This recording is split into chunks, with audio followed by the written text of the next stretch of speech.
Hello, ജിൻജൂസ് F എമ്മിലേക്ക് എല്ലാവർക്കും സ്വാഗതം. ആദ്യമായിട്ടാണ് ഈ ചാനൽ കാണുന്നതെങ്കിൽ ഒന്ന് സബ്സ്ക്രൈബ് ചെയ്തേക്കണേ.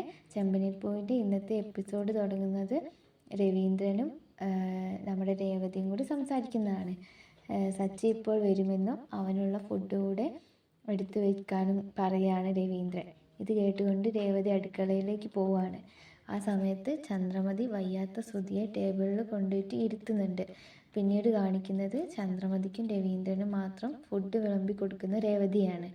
ഇത് കണ്ടിട്ട് ചന്ദ്രമതി ചോദിക്കുകയാണ്, എന്താ നിനക്ക് കണ്ണ് കണ്ടൂടെ? നിൻ്റെ കൺമുന്നിൽ അവൻ ഇരുന്നിട്ടും നീ എന്താണ് അവന് വിളമ്പാത്തതെന്ന്, ഫുഡ് വിളമ്പാത്തതെന്ന്.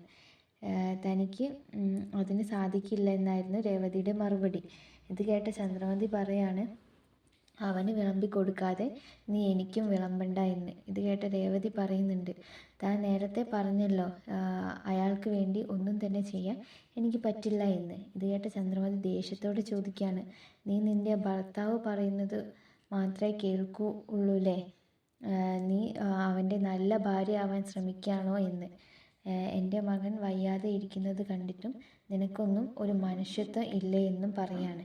ഇത് കേട്ട രേവതി ചുട്ട മറുപടി കൊടുക്കുന്നുണ്ട് ചന്ദ്രമതിക്ക്.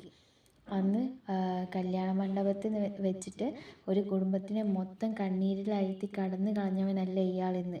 ഇത് കേട്ട് ഭക്ഷണം വേണ്ടെന്ന് പറഞ്ഞ് എഴുന്നേറ്റ് പോവുകയാണ് ശ്രുതി. എനിക്കും എൻ്റെ മകനും ആരും വിളമ്പി തരണ്ട എന്ന് പറഞ്ഞ് ഭക്ഷണം വിളമ്പുന്ന ചന്ദ്രമതി വിളമ്പാണ്. ഇത് കണ്ടിട്ട് സച്ചി അവിടേക്ക് വരുന്നുണ്ട്. സച്ചിയുടെ കയ്യിൽ ഒരു പെട്ടി മധുരം ഉണ്ടായിരുന്നു. അത് അവൻ എല്ലാവർക്കും കൊടുക്കുകയാണ്. ഇത് കണ്ടിട്ട് രവീന്ദ്രൻ ചോദിക്കുന്നുണ്ട്, എന്താ മധുരമൊക്കെ തരാൻ എന്തെങ്കിലും സന്തോഷ വാർത്ത ഉണ്ടോ എന്ന്. ഇത് കേട്ട സച്ചി ഉണ്ടെന്നും ഇവിടെയുള്ള വലിയ ഡിഗ്രിക്കാരനെ ഒരു പെണ്ണ് ചതിച്ചെന്നും ഇത് നല്ല ആഘോഷമാക്കണ്ടെന്നും പറയാണ്. ഇത് കേട്ടതും കഴിച്ചുകൊണ്ടിരിക്കുന്ന മധുരം തുപ്പിക്കളയാണ് ചന്ദ്രമതി. പിന്നീട് കാണിക്കുന്നത് ഫുഡ് പോലും കഴിക്കാതെ കിടക്കുന്ന രേവതിയെ കഴിക്കാൻ വേണ്ടി വിളിക്കുന്ന സച്ചിയാണ്. ഇതോടുകൂടി ചെമ്പനീർ പൂവിൻ്റെ ഇന്നത്തെ എപ്പിസോഡ് അവസാനിക്കുകയാണ്. അടുത്ത വീഡിയോയിൽ വരുന്നവരെ ബായ് ബായ്.